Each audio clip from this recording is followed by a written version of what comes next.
Article 370 के सबसे बड़े विरोधी पंडित नेहरू ही थे। उनकी सत्ता के दौरान जब जब सदन में बहस हुई, उन्होंने इस आर्टिकल का मुखर विरोध ही किया। नेहरू एक बार बोले थे कि आर्टिकल 370 जैसा कि सदन को याद होगा, कुछ संक्रमणकालीन अस्थायी व्यवस्थाओं का एक हिस्सा है। ये संविधान का स्थायी हिस्सा नहीं है। ये तब तक एक हिस्सा है जब तक ये ऐसा ही बना रहता है।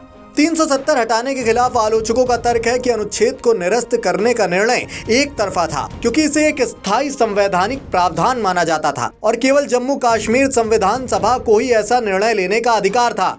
हालांकि 26 जनवरी 1957 को विधानसभा को भंग कर दिया गया। अनुच्छेद को निरस्त करने वाली एनडीए सरकार का तर्क है कि एक अस्थायी प्रावधान था और इसे पूर्ण निरस्तीकरण की मांग बहुत पहले ही उठाई जा चुकी थी।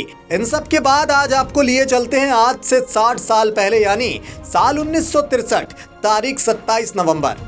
भारत के पहले प्रधानमंत्री जवाहरलाल नेहरू ने अनुच्छेद 370 को हटाने पर संसद में जवाब दिया था। 27 नवंबर को तब देश की संसद में अनुच्छेद 370 के निरस्तीकरण के मुद्दे को लेकर कई सवाल उठाए गए थे और तत्कालीन प्रधानमंत्री जवाहरलाल नेहरू और उनके सरकार के प्रतिनिधियों ने जवाब भी दिए थे। वो बात और है कि आर्टिकल 370 को साल 2019 में संसद में कानून लाकर निरस्त कर दिया गया था। नेहरू के समर्थक भी इस बात पर जोर देते हैं कि अनुच्छेद 370 को हटाने के लिए खुद जवाहरलाल नेहरू कोशिश कर रहे थे।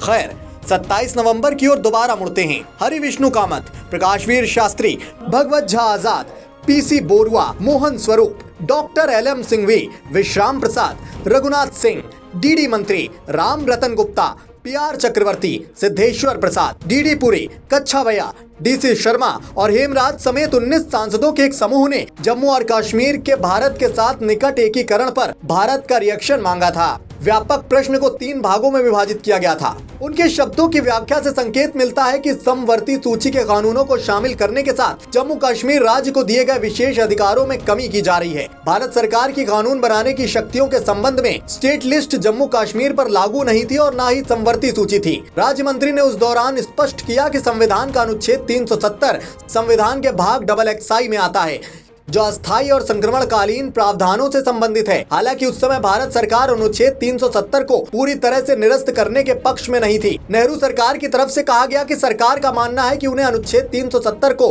पूरी तरह से निरस्त करने के लिए अभी कोई पहल नहीं करनी चाहिए।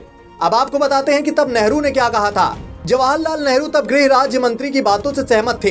नेहरू ने इन शब्दों का समर्थन करते हुए कहा था, वास्तव में जैसा कि गृह मंत्री ने बताया है, कमजोर हो गया है। अगर मैं शब्द का प्रयोग कर सकता हूं, और पिछले कुछ वर्षों में कई काम किए गए हैं जिसने भारत संघ के साथ कश्मीर के संबंध को बहुत गरीब बना दिया है। इसमें कोई संदेह नहीं है कि कश्मीर पूरी तरह से एकीकृत है। पंडित नेहरू आगे बोले कि हमें लगता है कि अनुच्छेद 370 को धीरे धीरे कमजोर करने की प्रक्रिया जारी है। कुछ नए कदम उठाए जा रहे हैं और अगले 1-2 महीनों में वो पूरे हो जाएंगे। हमें इसे जारी रखने देना चाहिए। हम इस मामले में पहल नहीं करना चाहते हैं और अनुच्छेद 370 को समाप्त करना चाहते हैं। हमारा मानना है कि ये पहल कश्मीर राज्य सरकार और लोगों से ही आनी चाहिए। हम खुशी खुशी उस पर सहमत होंगे। वो प्रक्रिया जारी है। हालांकि उन्होंने ये भी स्वीकार किया कि अनुच्छेद 370 जैसा कि सदन को याद होगा, कुछ संक्रमणकालीन अस्थायी व्यवस्थाओं का एक हिस्सा है। ये संविधान का स्थायी हिस्सा नहीं है। ये तब तक एक हिस्सा है जब तक ये ऐसा ही बना रहता है।